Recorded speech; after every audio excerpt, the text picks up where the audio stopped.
Good morning. Happy Wednesday. Hope you're all keeping nice and toasty warm. I'm not sure it's getting better anytime soon. And then we're going to have some bomb cyclone extravaganza or something this weekend. I don't know what they're calling it.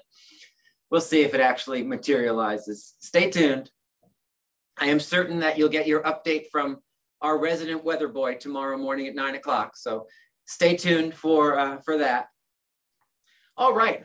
My goodness, tons of people in the waiting room. Let me let them in so we can get ourselves started. All right, let's kick off our Wednesday morning with our good friend, dressed appropriately, I must say, Mr. Jose Vladimir. Good morning, Jose. Good morning, Rink. Good morning, everybody. Happy Wednesday. It is beautiful, sunny out there. But yes, it is going to be quite an interesting weekend for all of us. I am Jose Vladimir from Guaranteed Rate Affinity. Delighted to be here with all of you. I would like to take this moment to go over a topic that was discussed last Thursday. I believe it was with attorney Ariana O'Donnell, right? And it was about appraisals. She was talking about appraisals from the legal point of view and the contract point of view. What happens when a property doesn't appraise? And what are the options that you have available to you and your customers? I believe the options that were provided were that the buyer can pay for the difference between the contract price and the appraisal value. They can renegotiate the purchase price or cancel the contract if allowed by the contract contingency. Today, I would like to give you another option, and this is from the mortgage lending side. The fourth option is to challenge the appraisal. Let me say that one more time. Challenge the appraisal. Why? Please keep in mind of who you are dealing with on the other side. You're talking to a human being. Appraisers make mistakes. So challenge the appraisal. It will be a different story if you were dealing with Mr. Roboto rather than Mr. Robot or Robert, right? Or Miss Roberta, but you're dealing with Mr. Robert. You're dealing with a person, not a computer most of the time. And therefore, as humans, we're prone to make mistakes. I'll give you an example. I had a transaction with one of our fellow realtors here at KW, and the property didn't appraise. It was listed as contracted at $413,000. Appraisal came in at $400, $13,000 short. Our customers couldn't meet the gap, so we challenged it. And lo and behold, it worked, right? The appraisal adjusted the value. So how do you challenge an appraisal? You provide your trusted loan officer with a copy of a very good and well done CMA. Do a CMA. If you're comfortable with the valuation on that property, please do a CMA and challenge the value. Or if you're really, really certain, please pay for a second appraisal. I love when I put two experts against each other because an appraisal is nothing but an opinion. It is very subjective, it's not objective. So I put two experts against one another and see what happens. What else I can tell you? However, if you know for a fact that the property is overvalued, this was a fishing expedition by the seller. They were hoping to see someone who was going to bite and buy the property at a higher value. Don't waste your time. Sometimes we win, sometimes we lose. It is a gamble, right? There's nothing wrong about overpaying for a property if that's exactly what we want, considering that appreciation values or appreciation rates are pretty high. We're in the double digits right now. So with that in mind, I am Jose Vladimir from Guaranteed Rate Affinity. If you have any questions about this or any other topic, please let me know. Thank you, Rick. Appreciate it. And I can't hear you. Sorry. Thank you so much, Jose. We appreciate you. I don't know why that muted. I didn't necessarily mute myself, but hey, someone must have control over the mute button this morning. Thank you for those additional options. As most of you know, it is my opinion that there is no reason that transactions should fall apart because of appraisals or inspections. So the answer to all of that is figure it out. There's always a path forward. Things shouldn't fall apart because of appraisals or inspections. Just figure it out. We'll have I think we're going to have a class in February called Just Figure It Out, where I'll bring you all those wonderful options that you can talk with your clients about. And you know what? I'll give you a hint about what that class is going to be about, because what I just said is all about setting proper expectations. If you set proper expectations with both buyers and sellers, things don't fall apart later on because of stupid stuff like appraisals and inspection items. Anyway, more on that when we get there. So I want to jump right in today to our main topic. You have some great stuff happening today, 9:30 with Debbie, and then 3 o'clock again with Debbie for Command Users Group. So do plug into those. And then we have Ignite tonight at 4 o'clock. So lots of great stuff happening throughout the day. As many of you know, we've been book clubbing the MREA, the Millionaire Real Estate Agent, these last couple of weeks. We have our very last session on Monday to finish off the book. And it was either Debbie or Don, I can't remember who said this the first time. I think it was Debbie that very first day, who said, you know, this is like a magic book. It's like you read it one time, then you pick it up later and you read it again and think, wait a minute, that didn't say that the first time. I'm certain that the words changed. And I wanted to just spend a little time with you this morning on one of those pages for me. It's page 219 in the book, just in case you want to jot that down and review it. I'm going to put page 219 on the screen for you in just a moment. But however, 219 in the book, I either somehow kept skipping it every time I read the book, or Gary actually changed 219 in the last couple of years and slipped it into the book that was on my shelf unknowingly, because I'm certain that 219 didn't exist the first couple of times that I read this book. Now, the title at the top of page 219 is very specific, and I want you to hear it and then ignore it, because if you hear it and pay attention to it, many of you will not pay attention to what comes next. The topic at the top of page 219 says the issues in between earn a million and net a million. I want you to know that's what it says and then pretend that you never heard it. Because if you hear that and think, oh, well, I don't have $1 million business and I don't want $1 million business, therefore all the things on page 219 are probably not necessarily relevant to me, and I don't want you to make that mistake. So here's what I want to do. I want to pop on the screen for you page 219, because I did go ahead and there we go. I apologize, it's not a little bit straighter. I was in a rush this morning, so apologies on that. So here's what I want you to do. And here's the power of kind of spending time with smart people, spending time with your colleagues, going through material that is relevant and important to your industry, to your business.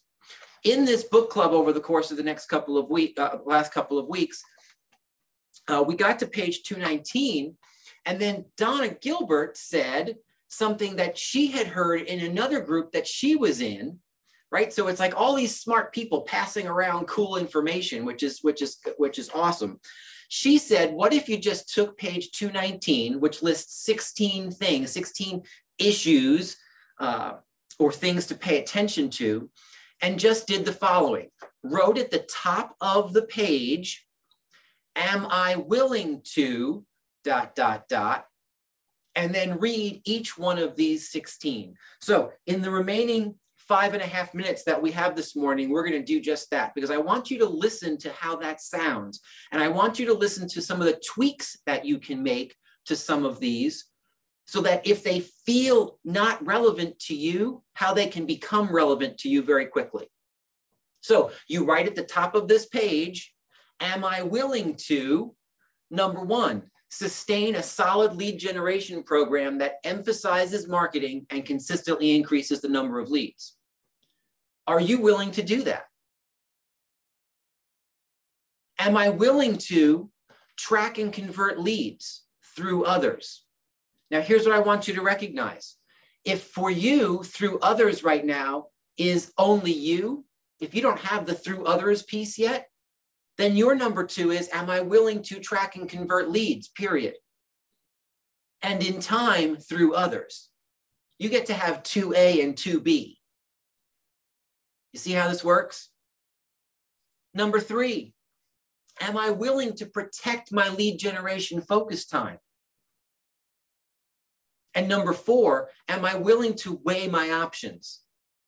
In other words, am I willing to figure out what works for me and what doesn't work for me? Am I willing to work with trial and error in terms of leads? Am I willing to spend the time and effort and money that it takes to figure out the best path for me about where my leads are coming from? Those are the 4 things that you need to be willing to do in order to achieve at the levels you want to achieve at in our industry when it comes to leads.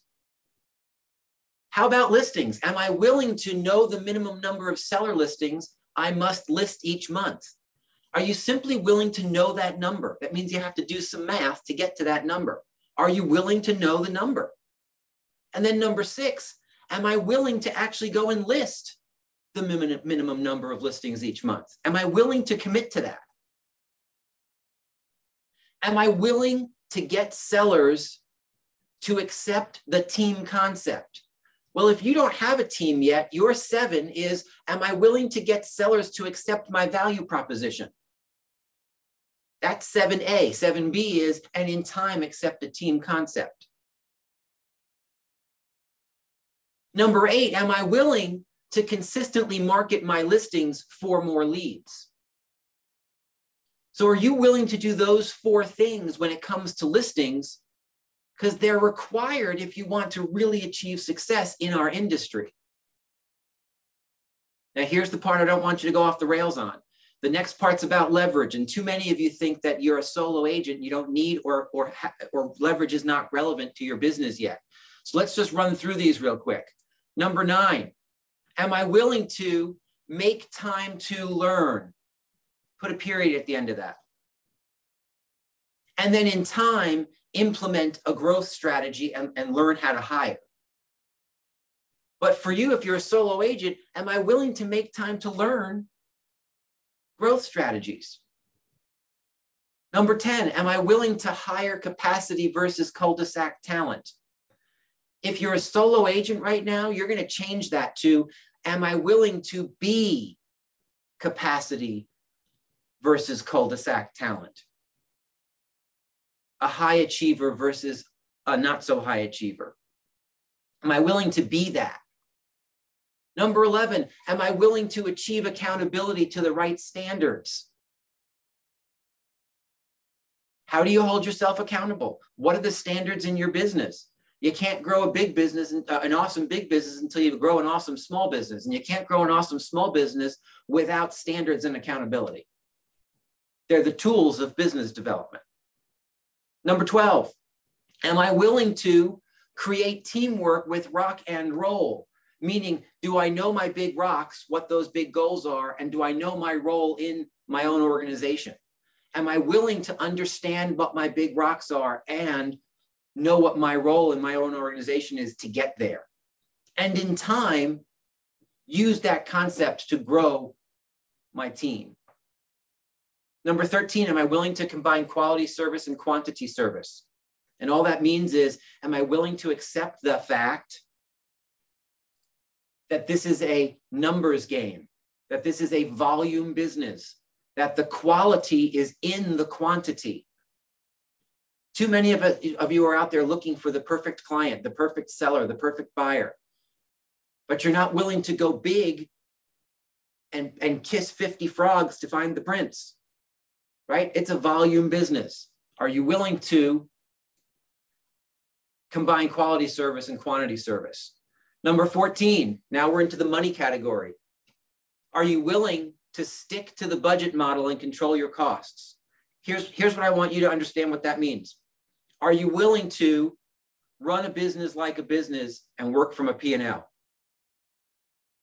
Because business owners work from a P&L. Hobbyists run their businesses without profit and loss statements. You need to choose what you are. Are you a business owner or is this a hobby? Number 15, are you willing to stay focused on your 20%?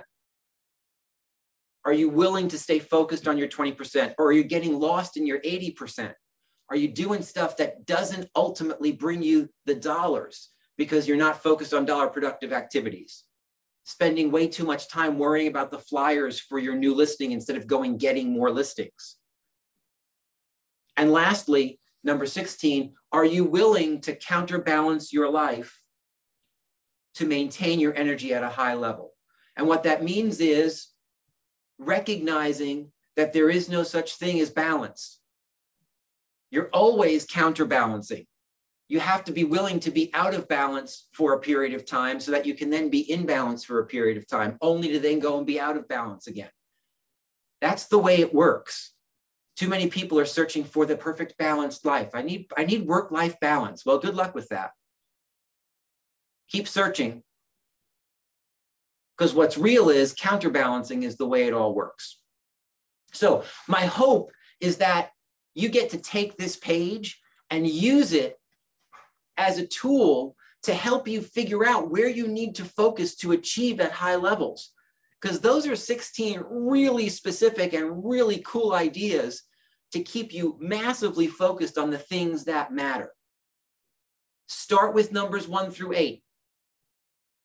Paying particular attentions to number 1, 6, and 8. If you can master 1, 6, and 8, the rest of it all gets easy. Page 219, am I willing to? I hope that was a help to you this morning. Guys, have a spectacular day. Stay warm. We'll see you later. Bye-bye.